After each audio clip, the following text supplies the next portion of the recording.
Welcome to Kevin Mack Sports and our latest version of the YouTube game preview.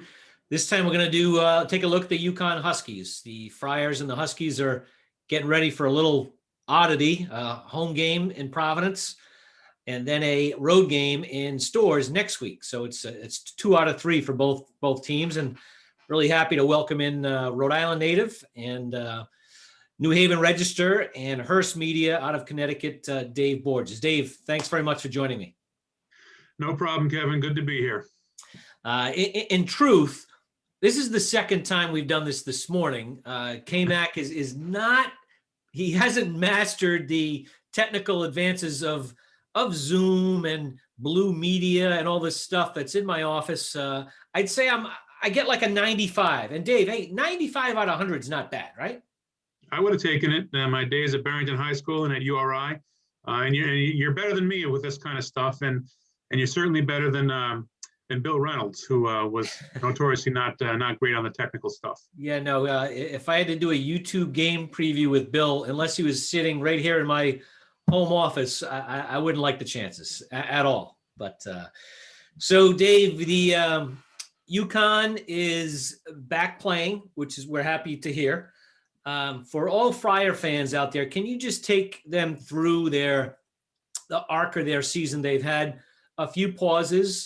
They haven't played as many games as Providence. They haven't played as many games as the bulk of the Big East. Just take everyone through their COVID, rack season thus far. Yeah, they've had multiple pauses. One of them back in the preseason. One of a couple of others during the season. They've had 10 different games either postponed or canceled. Most recently, they had 2 games. They played a game against Butler on January, 26th, I believe. And then they were supposed to play Villanova 2 nights later, and then at St. John's a couple of days after that.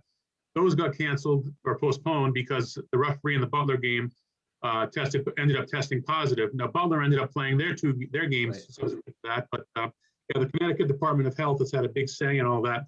So it's been it's been tough. I mean, it's certainly not the only team affected by this. Just about every team has had some sort of effect, but it's been tough for UConn, and you could really see it. And not to give them an alibi, but the game against Seton Hall they played on Saturday, they came out terribly first part of the first half. I think they missed 8 of their 9 shots to start. They looked disjointed, and I think you can say that because they missed the previous 2 games and some practice time too, which is of course very important. I think you can use that as somewhat of an excuse as to why they got off to that slow start. So it's affected UConn this season, no question. So, Dave, I understand James Bouknight is back at practice. Obviously a vital player. I have a Bouknight bitch. Actually, I vote on some of these national media awards as a media person, and Bouknight has not been eliminated from any of them. Whether it's top shooting guard in the country, the Jerry West Award, or a few other things. And he's only played, I think, in maybe 6 games the whole season. I think that speaks to how important people think he is to the team. And I'm certainly, Dan Hurley has made mention of that. He's vitally important. If UConn is going to make a run to the NCAA tournament, he certainly has to play well. What is his status, and do you expect him to give it a shot on Wednesday? Yeah, Dan Hurley said after the Seton Hall game on Saturday that James was a game time decision moving forward. I think he's definitely going to play against Providence on Wednesday. He had been sort of pestering the training staff and Dan Hurley as well to try to. He wanted to play against Seton Hall on Saturday, and Hurley wouldn't have that. But he was back in practice prior to the game, playing very well, I'm told, leading the second team to victory over the first team. We always hear these type of stories from practice, but obviously he's playing well and doing well in practice. I think that, like I said, Hurley says game time decision. I fully expect him to play against Providence on Wednesday. Oh, PC fans would call that Friar luck. That's just how it is. Everyone else has enjoyed UConn without Bouknight. My guess is he'll come back and he'll score 20 points and think people will be happy in Stores. Yeah, he probably won't score 40 like he did against Creighton. Right. There might be some rust, but I would, especially since it's not his shooting wrist that was hurt. It's not a knee or anything like that. it's a type of thing where you'd expect him probably, other than maybe some, fatigue and a little bit of rust, you'd expect him probably to come back and play pretty well or pretty quickly. The UConn backcourt without Bouknight obviously has struggled with scoring punch, but I think both Cole Cole is a RJ Cole is a steady player. He's had his moments. Gaffney clearly has stepped up a little bit more. He's shown that he can play a little bit. Tell me about Brendan Adams, who was supposed to come to Rhode Island at one point, and then clearly the impact that Tyrese Martin has made. He hasn't been like this, but certainly he's been pretty much their most dependable scorer without Bouknight. He's probably, yes, I would say Tyrese Martin probably has been their most consistent player off the top of my head since Bouknight's injury. And like you said, he's had some dips and had some games where he didn't really do much. But yeah, as you know, he's a good all-around player, tough, good rebounder. At times can be a really good scorer, good defensive player. Brendan Adams is interesting. Dan Hurley loves him. He's starting him now. Brendan's a tough kid, pretty good defensive player, but not really a big contributor offensively. And certainly, Jalen Gaffney, as you mentioned, last 2 games have played really well, played great against Seton Hall. So he's certainly pushing Brendan Adams for minutes. And of course, with Bouknight's return, I wouldn't be shocked to see Brendan not playing as much moving forward.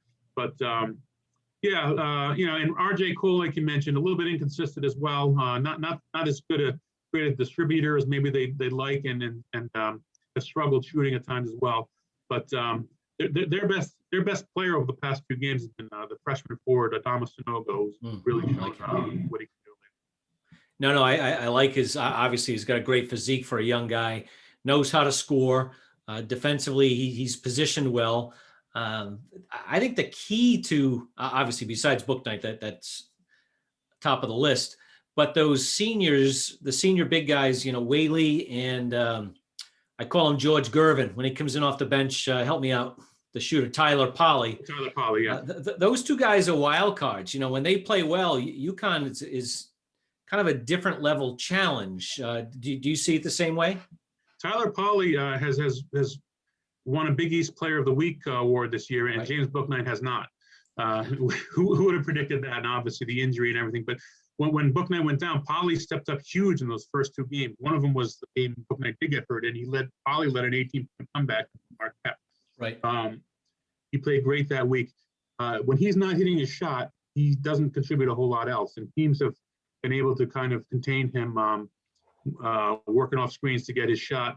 And Whaley's. He was a real revelation the last half of last season and played well early this year. But he's one thing about him is that he's a real good defensive player. I would expect him to match up against Nate Watson on Wednesday. Okay. Even though the stats might not dictate it, did a pretty good job against Mamu against at least in the first half the other day. But he can be a disruptive shot blocker type of guy, and might be a guy who can sort of hold Nate Watson in check on Wednesday. Tell me. What you think UConn needs to do to get back into that NCAA tournament mix? They're just going to start winning. Got to start playing games. They've only played about 4 games over the past just about month. They've lost 3 of the last 4 games, but it doesn't feel like they're on like a skid because the games are so sparse. Right. James Bouknight's return is huge, and the thing is, what we've said from the very start of the season is they kind of needed a number 2 scorer to emerge. And you'd think in Bouknight's absence, they would have kind of found that guy, but they really didn't. It was sort of like Polley here, Martin here, now Sanogo. You'd think that the guys would have benefited from Bouknight's absence in the sense that they learned how to win a little bit, learned how to play without him. But I'm not so sure that a real, bona fide kind of number 2 scorer guy has emerged. Mm-hmm. But I think, like I said, really with Bouknight back, that makes a huge difference, and that's the key to their success moving forward. Okay, so Dave, we have Bouknight coming back. We have both teams desperate for a win. We have Dan Hurley's return to Providence. We have the Friar fans not liking UConn. A lot of Friar fans not liking Dan Hurley only because he was at Rhode Island. So obviously, hot ticket, sellout. You and I, no, none of that. We can't go. The fans can't go. Hurley doesn't have to wear a hard hat and worry about someone throwing something at his bench. UConn's getting a free pass. They come into Alumni Hall, an empty Alumni Hall on Wednesday night. I know, the subplots of this game, you mentioned some of them, and just Dan Hurley and Ed Cooley, like you said, they went at each other at URI and PC for 6 years. Ed won 5 of those games. Dan will tell you he always had the better PC. Was always the better team in those matchups. Yeah. Of course, they had a on-court shouting matchup one time, on-court shouting, confrontation. Confrontation, there you go. Yes. Yeah. That one game in 2013. So, and Ed Cooley has been pretty blunt about the fact that he's not exactly thrilled that UConn is back in the Big East. So you have all that. You have, to me, like a couple weeks ago, I was excited about the idea of David Duke going against James Bouknight.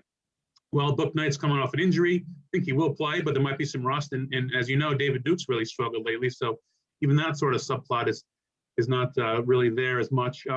And again, Alumni Hall with no fans. Love Alumni Hall. Played there. Went to PC basketball camp there several times as a kid. But sold out Dunkin' Donuts Center with Dan Hurley, like you said, wearing a helmet. Hopefully not wearing his face mask as a chin strap. That would have been pretty exciting. That'd be pretty good. We like that. I think the people at Fox would like that a lot.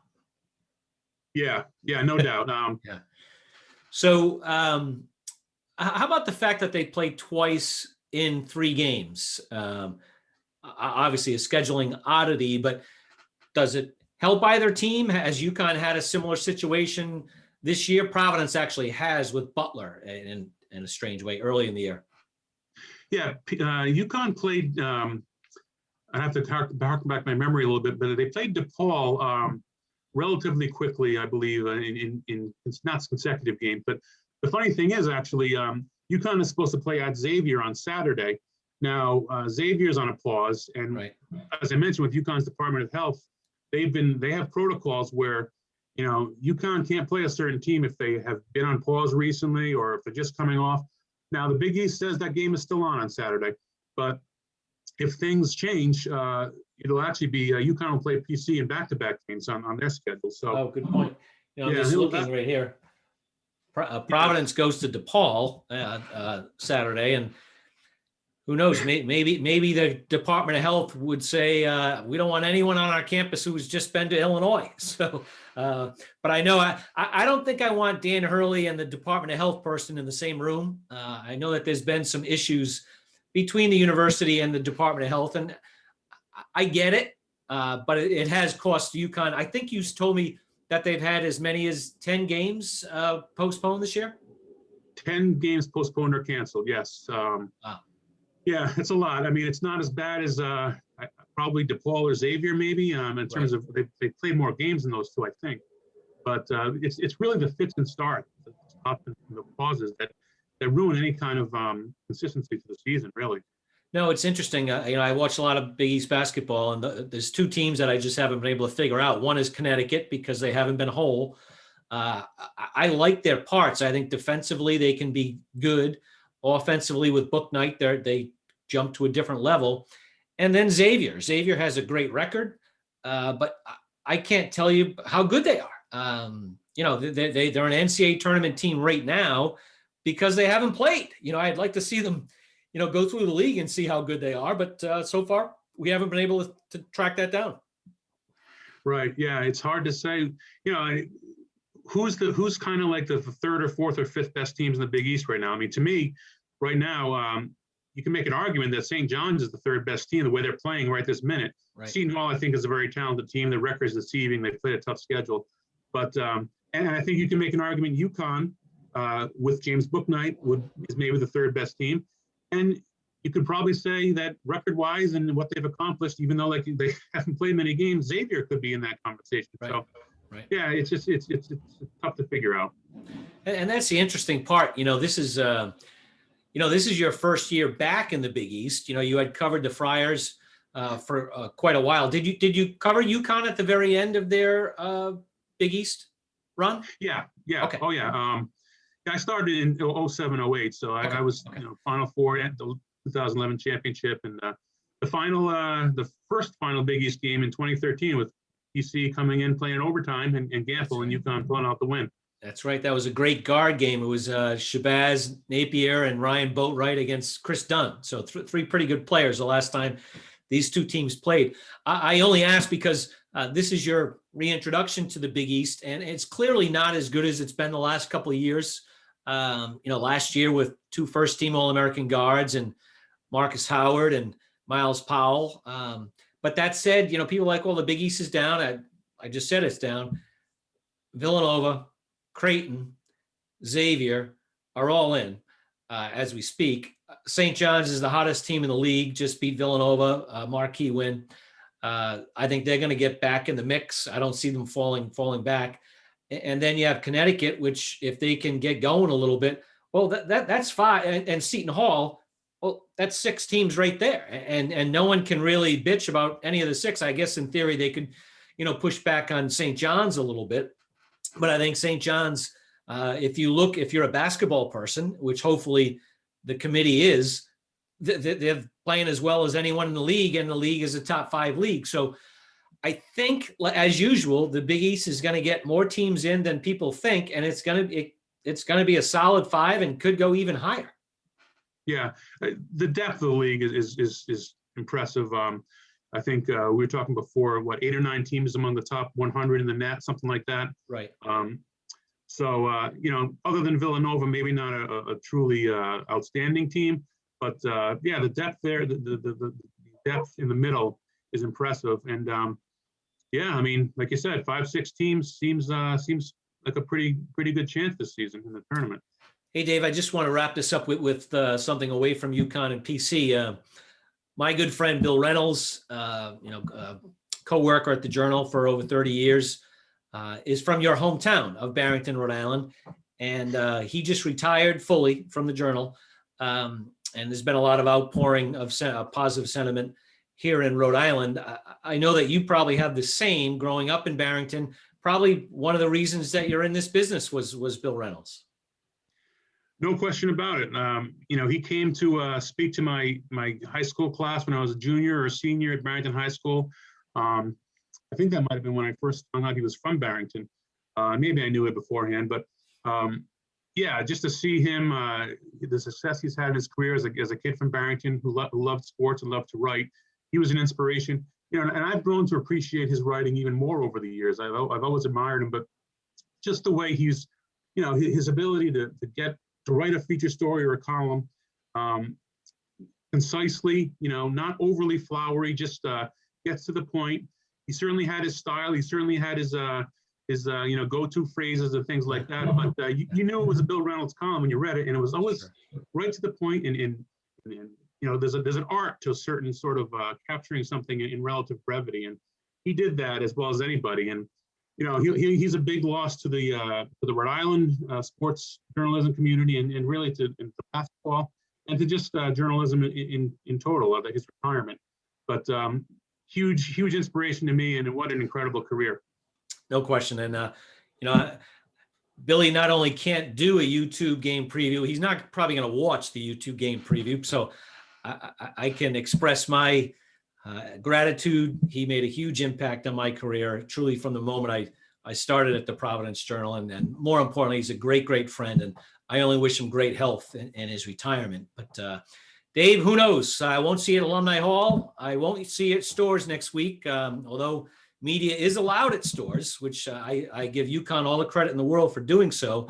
But I got this radio show, 6 to 7 p.m. on WPRO, 99.7 FM, 630 WAM. It booms into Connecticut for all the Connecticut people watching. Heavy Big East talk on most nights. But I don't think I'm ready, quite technologically ready to do it live from stores. So maybe we can catch up at the Big East tournament in New York, which so far is planning to welcome limited media. And I'll make sure that you and I are on the list. Yeah, that'd be great. I think there's only one out-of-town media spot at the UConn game, so you would have had to fight for that. It would have been an interesting battle to see who gets that spot.